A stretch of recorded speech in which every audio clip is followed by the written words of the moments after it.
de la serie llamada Vida Cristiana Victoriosa. ¿Cómo se llama? Ahora dígalo como si fuera victorioso. Vida Victoriosa. En esta serie, la primera lección que vimos es llamada la senda de Dios o el camino de Dios. La Biblia siempre se refiere al caminar cristiano como una senda. Recuerde lo que dice el mismo salmista: lámpara es a mis pies tu palabra y lumbrera ¿a qué? ¿Y lumbrera a qué? A mi camino. En el 37 dice: encomienda a Jehová tu camino y confía en él y él hará. Siempre la Biblia se refiere a la vida cristiana como una senda, como un camino. El día de hoy vamos a entrar en la última parte de esta lección, que es titulada ¿Cómo permanecer en el camino? ¿Cómo se llama? ¿Cómo permanecer en el camino de Dios? Para permanecer en la senda de Dios, mi hermano y mi hermana, el cristiano necesita seguir el ejemplo, es el número 1 en su guía, puede escribirlo. El cristiano debe seguir el ejemplo de Jesucristo en el libro de Lucas, capítulo 4, versículo 14. Versículos del 1 al 14. Para permanecer en la senda de Dios, el cristiano necesita seguir el número 1 es ejemplo, por lo que hay ejemplo de Jesucristo.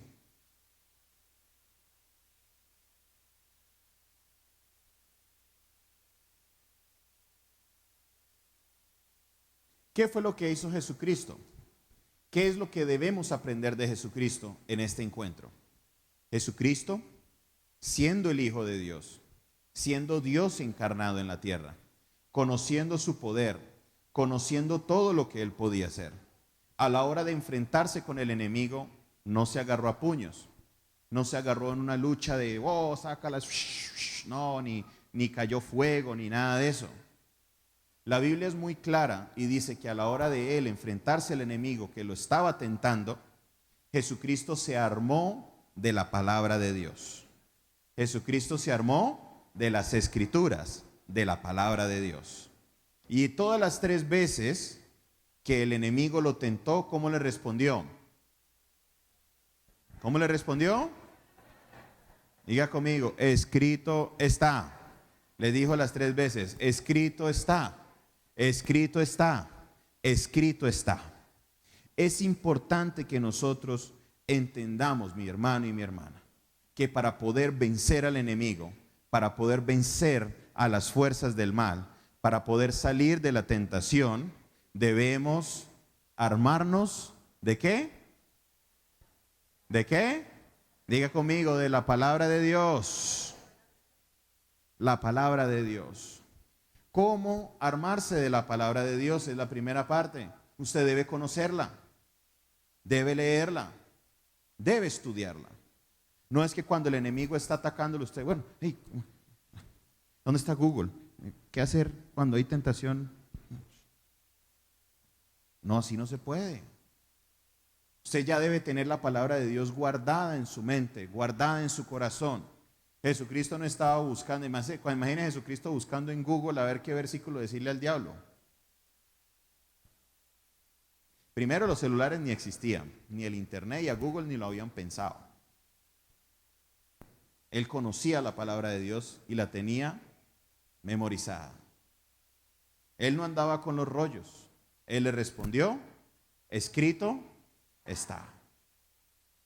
Por eso nosotros debemos estudiar, leer la palabra de Dios. Hoy en día hay de todo tipo de maneras. Hay gente que dice, no, es que la Biblia es un libro muy grande. Pues está la Biblia pequeña, están los celulares. Hay todo tipo de oportunidades para que usted estudie, lea y memorice la palabra de Dios. ¿Cuántos dicen amén? Diga conmigo, hay que leer, estudiar y memorizar la palabra de Dios. ¿Qué hay que hacer? Leer, estudiar y memorizar la palabra de Dios. En los tiempos antiguos se hacían las competencias de la Biblia. A ver, ¿quién se sabía más versículos? Ya ven hermanos con 40, 50 versículos. Es más, hay una hermana, yo creo que está ya en sus 90 años, Me acuerdo que ella se paraba y recitaba todo un salmo de memoria en sus 90 años. Conocí el otro caso de un hermano que no sabía leer. No sabía leer. Y el hermano predicaba. ¿Cómo usted lee? ¿Cómo usted predica sin saber leer?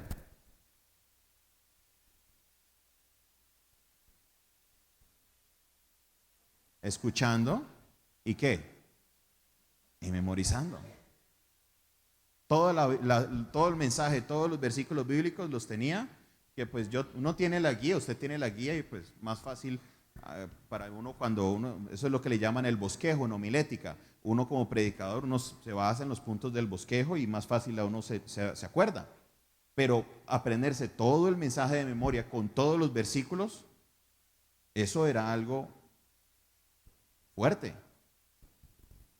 Por eso nosotros como cristianos, mis hermanos, debemos leer, estudiar y ¿qué? Y memorizar la palabra de Dios. Lámpara es a mis pies ¿qué? Tu palabra y lumbrera a mi camino. ¿Con qué limpiará el joven su camino? Con guardar su palabra. Debemos guardar siempre la palabra de Dios. Ustedes ven una ilustración que está lo que es el camino recto de Dios y podemos ver en el medio que se nos aparecen cosas que nos quieren desviar del camino de Dios. Voy a mencionar 4 de estas cosas o las 4 cosas que están ahí. Número 1, la lengua sin control. Cuando el cristiano no controla su lengua, empiezan todos estos otros problemas, ¿no? El chisme, la mentira.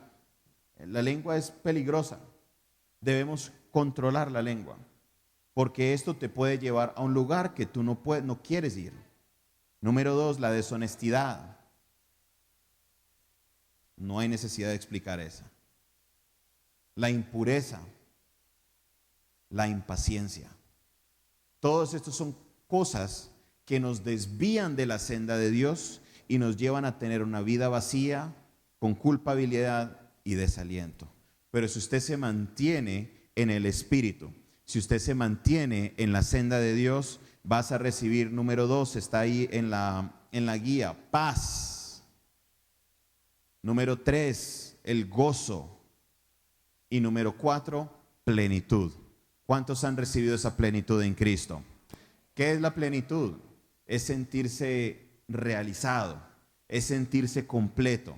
El ser humano es incompleto sin Dios, pero cuando usted vive conforme a los mandamientos de Dios, vas a sentir una plenitud, vas a sentir una llenura que nunca antes había sentido. ¿Cuántos están viviendo en plenitud en Cristo?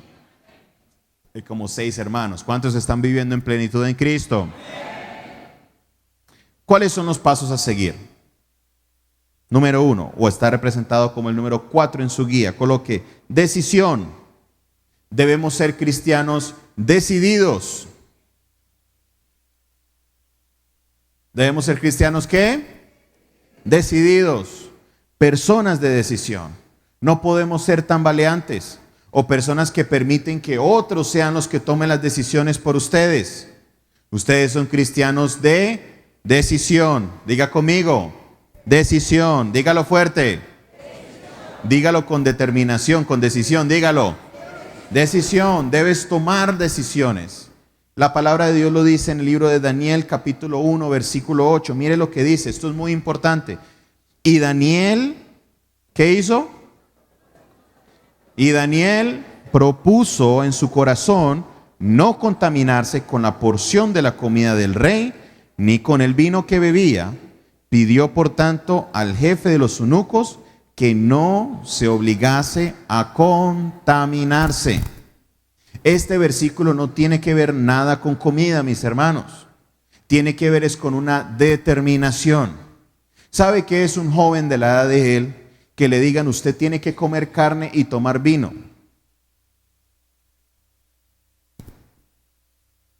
Imagínese, un joven. Si no sé si le pasa a usted, uno a veces camina por estos restaurantes de asados y usted ve la bandeja pasar con esa carnecita haciendo tss, y a uno el estómago como que reprendo la carne. Y usted decirle a un joven, no coma vino, tome vino, perdón, coma carne.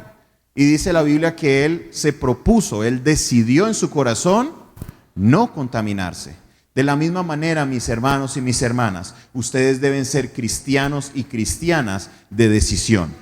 Cristianos y cristianas decididos. Decididos a vivir conforme a la voluntad de Dios. Decididos a alejarse del pecado. Que a pesar de que la tentación se muestre como que, wow, como esa carne que está echando burbujitas, usted va a tomar y se va a proponer y decir, yo no me voy a contaminar y voy a salir adelante por el poder de Jesús. ¿Cuántos dicen amén? Hay que ser decididos, mis hermanos. Tome decisión en su vida. No deje que sea el mundo el que tome la determinación de las cosas que usted hace. No se deje llevar. Proponga en su corazón mantenerse santo, limpio, agradable a Dios, como dice el apóstol Pablo con el sacrificio. Dice, propónganse en su corazón presentarse como un sacrificio santo, sacrificio vivo, santo y agradable a Dios, que es nuestro culto racional. Sean decididos, mis hermanos. Sean decididos. Número 2. Está como el número 5. Siguen el camino escogido. La palabra es camino escogido.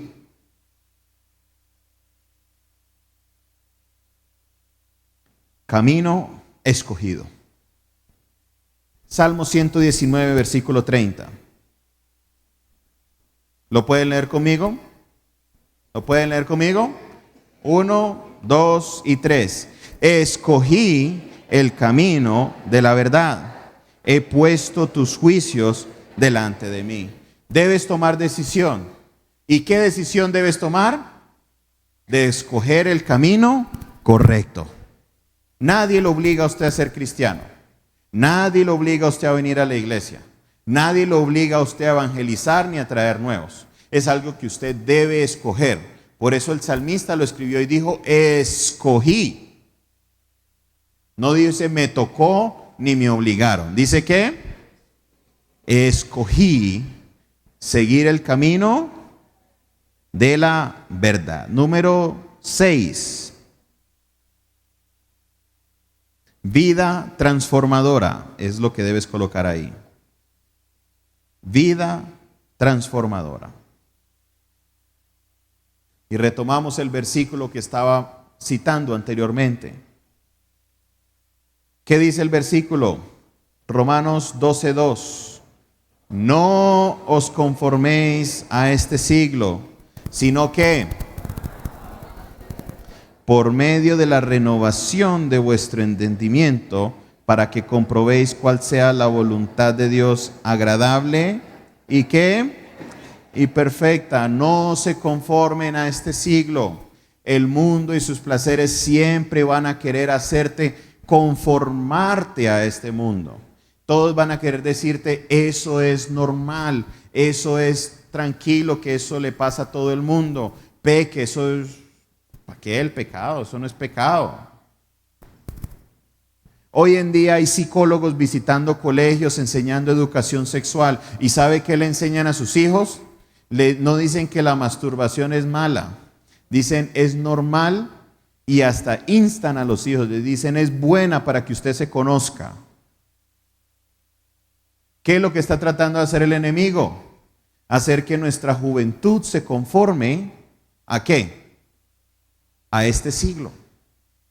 Por eso el apóstol Pablo nos insta y nos dice, no se conformen a este siglo, sino al contrario, transformen constantemente su mente y renuévenla para que conozcan cuál es la buena voluntad de Dios, ¿qué? Agradable y perfecta. Conoce la voluntad de Dios, transforma tu mente, déjate renovar por la palabra de Dios y serás un cristiano victorioso. ¿Cuántos dicen amén? ¿Cómo mantenernos en el curso? Entramos al plato fuerte. ¿Cómo nosotros podemos mantenernos en el curso, en la senda de Dios? Número 1, establezca un momento regular de compañerismo, es la palabra para colocar. Establezca un momento regular de compañerismo con Cristo por medio de la oración y el estudio bíblico. En los 5 encuentros con la Biblia empezábamos en la fundamentación de nosotros como cristianos que el contacto diario con Dios es importante. El contacto diario con Dios es importante. Y aquí estamos reiterándole eso. Hermano y hermana, diariamente usted debe orar y debe estudiar la Biblia. Diariamente debes ¿qué? Y muchas veces hablo con hermanos y hermanas y les digo, ¿usted está haciendo su devocional? Me dicen, sí, yo escucho la radio todos los días. Eso no es hacer un devocional. No es que escuchar la radio cristiana sea malo, no. Es que el devocional es algo personal. ¿Es algo qué? ¿Es algo qué? Personal. De usted con Dios. Es un tiempo que usted saca para orar con Él, para hablar con Él, para contarle a Él sus cosas, para sentir esa presencia de Dios y para leer y estudiar la palabra de Él. Amén. Si usted nunca ha hecho esto, le recomiendo varias cosas. Número 1, empiece con el libro de los Salmos. Los Salmos están escritos en una manera poética, una manera fácil de entender.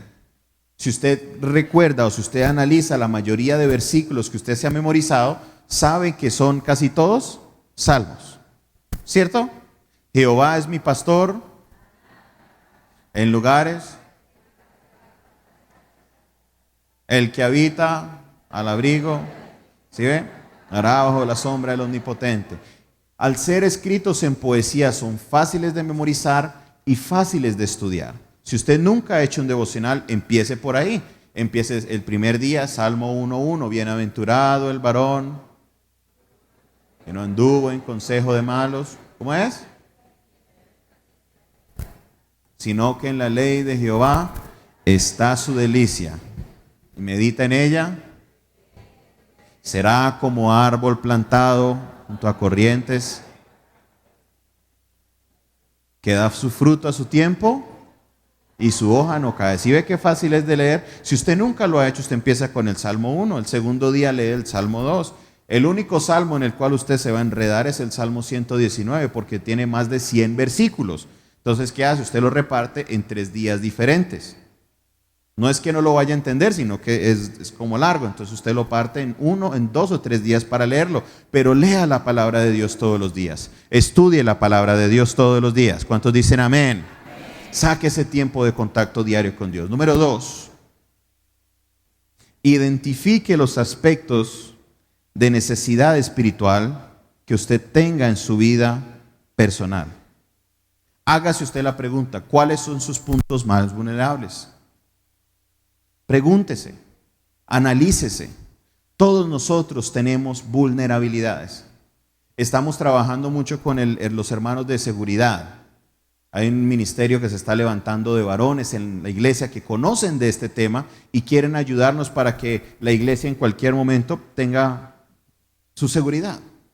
Y ellos utilizan un vocabulario que es, me dice, pastor, es que tenemos puntos de vulnerabilidad. ¿Qué son los puntos de vulnerabilidad? Son puntos en los cuales usted puede ser atacado y no va a tener cómo defenderse. Son puntos en los cuales usted va a ser atacado, puede ser atacado, y no puede defenderse porque ¿estás qué? Vulnerable. Pregúntese usted mismo, ¿cuál es tu punto de vulnerabilidad? Todos piensan que es la sexualidad. No a todo el mundo el diablo lo ataca por ahí. Puede ser a veces con la mentira, puede ser con los malos pensamientos, puede ser con el chisme, puede ser con tantas cosas. La ira, la rabia, el mal genio, tantas cosas que el enemigo puede tener. Y créame que el enemigo conoce cuál es su punto de débil. Cuando uno va a atacar, uno tiene que mirar cuál es la vulnerabilidad de la persona. Y créame que el enemigo conoce la suya. ¿Y qué debes hacer? Identificar ese punto y pedirle a Dios que te fortalezca en ese punto de vulnerabilidad. ¿Amén? ¿Cuántos dicen amén? Número 3. Escoja pasajes bíblicos que le revelen el modo en que deberá actuar. Basado en su vulnerabilidad, estudie la Biblia. Mire, la Biblia habla de todo, de todo. Estoy estudiando mucho este versículo que cada vez el Señor me habla más por medio de él. Porque Dios no nos ha dado espíritu de cobardía, sino de ¿qué? Amor, poder y ¿qué? Y dominio propio. En este versículo tan corto hay tanta profundidad, pero si usted entiende lo que es a cabalidad, si usted entiende completamente lo que es el dominio propio, déjeme decirle que se va a evitar muchos problemas en la vida. Si usted entiende lo que es el dominio propio, se va a evitar muchos problemas en la vida. Si usted mira muchas personas, el momento de fallar, cuando usted le pregunta, ¿qué le pasó? Y le responden, no, es que me dejé llevar. En otras palabras, no tuvieron dominio propio. Y la palabra tiene así versículos para muchas otras partes de su vida en las cuales usted se sienta vulnerable. Así que búsquelas. Y si no las sabe, pregúntele a un pastor o pregúntele a un líder. Diga, estoy luchando con esto. ¿Qué versículo puedo utilizar? Y nosotros le podemos guiar por medio de la palabra de Dios en esto. ¿Cuántos dicen amén? Número 4. Aprenda de memoria y medite diariamente en estos pasajes para tener ¿qué? Motivación, corrección y ¿qué? Y dirección. Apréndase los versículos de memoria, apréndaselos. Número 5. Sea sensible al obedecer las indicaciones ¿de quién? Hay muchas personas que no entienden al Espíritu Santo o esas alertas que el Espíritu Santo le da. Saben que tenían que hacer algo, se sentían que debían hacerlo, pero a la hora de hacerlo, no lo hicieron. El que te guía a hacer las cosas correctas es el Espíritu Santo. A la misma vez que, no sé si le pasa a usted, pero cuando uno va a hacer algo malo, por dentro hay como una campanita que le dicen, tilín, tilín, cuidado, cuidado. Por dentro a uno, ¿no? Le suena como que, cuidado. Ese es el Espíritu Santo diciendo, cuidado. Está redarguyendo, te está guiando, te está diciendo, no lo hagas. Y si usted logra entender que ese es el Espíritu Santo hablándote, puedes evitarte muchos problemas. Puedes mantenerte en la senda de Dios y serás un cristiano victorioso. ¿Cuántos dicen amén? Sea obediente al Espíritu Santo, sea obediente. Por último, punto F. Mantenga un contacto, es la palabra para colocar. Mantenga un contacto activo con una comunidad cristiana vigorosa en la que pueda compartir, ¿qué? Mantenga un contacto activo con una comunidad cristiana vigorosa en la que pueda compartir su testimonio. Ir a la iglesia no salva a nadie. Ir a la iglesia no salva a nadie. Pero al usted ir a la iglesia, usted es parte de una comunidad que te va a ayudar a lograr salir adelante. Cuando usted tiene una petición, cuando usted tiene un problema, en vez de ir al vecino o a la vecina a buscar ayuda, usted busca desde su comunidad. Amén. Cuando una esposa tiene problema con su esposo y va y busca a las que siempre pelean con los maridos a que le den un consejo, ¿qué va a pasar? Van a seguir peleando. Si usted busca de la comunidad, aquí en esta comunidad, Dios nos ha dado la oportunidad de tener todo tipo de ministerios. Uno de ellos, por ejemplo, el de parejas, que cuando usted necesita ayuda de pareja, usted puede llamarles y ellos por medio de la Biblia te pueden guiar a saber qué hacer. Entonces, en vez de ir a la persona que te va a causar más problemas, puedes ir y escuchar la palabra de Dios y salir adelante. ¿Cuántos dicen amén? Así que sea parte de esta casa. No es que, ay no, que ¿usted es cristiano? Sí, yo voy todos los domingos a la iglesia. No, eso no es ser cristiano. Pero ir a la iglesia ayuda mucho. Te ayuda a fortalecerte. Te ayuda a estar rodeado de unas personas que oran por ti. ¿Cuántos oran por sus hermanos? ¿Ustedes oran por sus hermanos? Si no lo hacen, hágalo.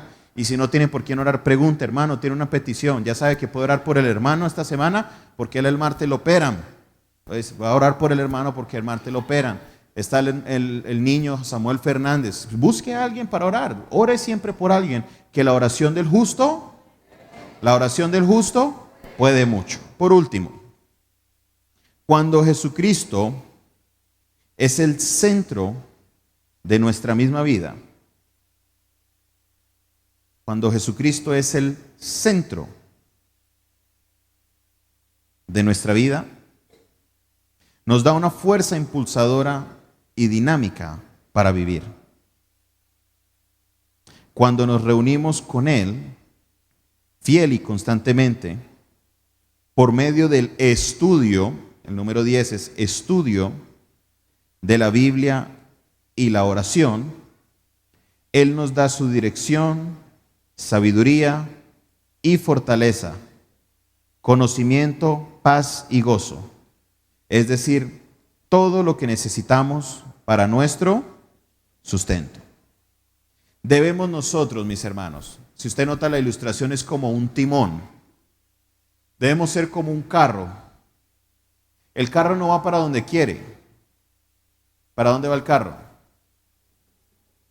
Para donde el timón lo lleva. Por eso dice arriba en la parte del timón, usted mira que dice el cristiano obediente. Imagínese que usted fuera en su carro o en su moto a voltear para la izquierda y la moto le dijera, no, yo voy para la derecha. Está en problemas. Y eso pasa cuando nosotros queremos hacer nuestra propia voluntad. Que tu oración sea, yo le ruego al Señor de que el centro de tu vida sea Jesucristo. Que Jesucristo esté en el epicentro de todo lo que sucede, de todo lo que piensas, de todo lo que hablas. Que toda tu vida se mueva alrededor de la voluntad perfecta y que se mueva alrededor de Jesucristo. ¿Cuántos dicen amén? Voy a invitarte a que te pongas de pie en esta mañana.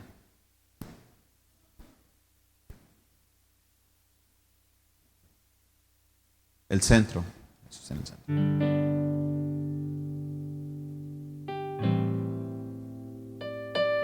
Mi hermano y mi hermana, es una característica del ser humano ser desobediente. Nos llama la atención a hacer lo contrario de lo que nos dicen que haga. Si nos gustara ser obedientes, no habría policía, no habría agentes de tránsito, no habría cárceles, porque todos hacen lo que están supuestos a hacer. Pero somos tan desobedientes que en vez de construir menos cárceles, cada día estamos con crisis en los lugares penitenciarios porque no dan abasto. Y el gobierno se ve obligado a despenalizar. ¿Sabe qué es eso? A quitar cárcel de muchos delitos para poder limpiar las cárceles, porque no dan abasto. ¿Y cuál es la raíz de todo? ¿La qué? Diga, la desobediencia. Cuando Cristo es el centro de nuestra vida y nosotros por nuestra propia voluntad somos obedientes a la palabra de Dios, déjeme decirle, mi hermano y mi hermana, que primero habrá una bendición sobre tu vida. Estudie Deuteronomio capítulo 28. Está titulado Bendiciones de la obediencia. No se deje llevar por su propia voluntad. Todos luchamos con esto, mi hermano y mi hermana. Desde el más joven hasta el más adulto. Luchamos con la desobediencia. Y debemos pedirle, Señor, hazme obediente. Hazme obediente. Y coloca en mí ese carácter de obediencia. Jesucristo antes de morir, Él le dijo al Padre, si es posible, pasa de mí esta copa. Él sabía lo que se le esperaba.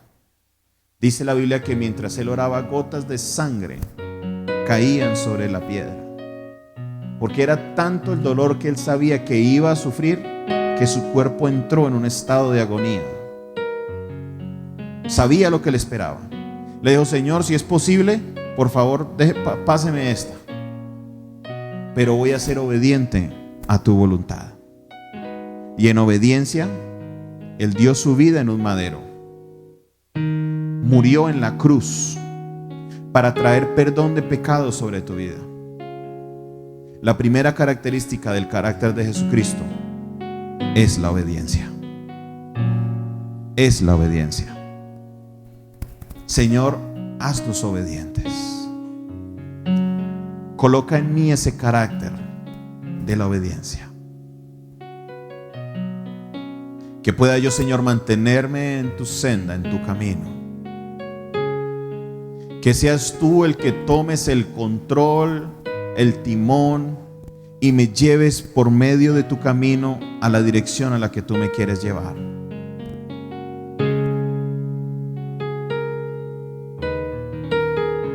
Ayúdanos, Señor. Ayúdanos, Señor. Aproveche este momento, cierre sus ojos y pídele al Señor perdón si hay algo que tienes pendiente con Él.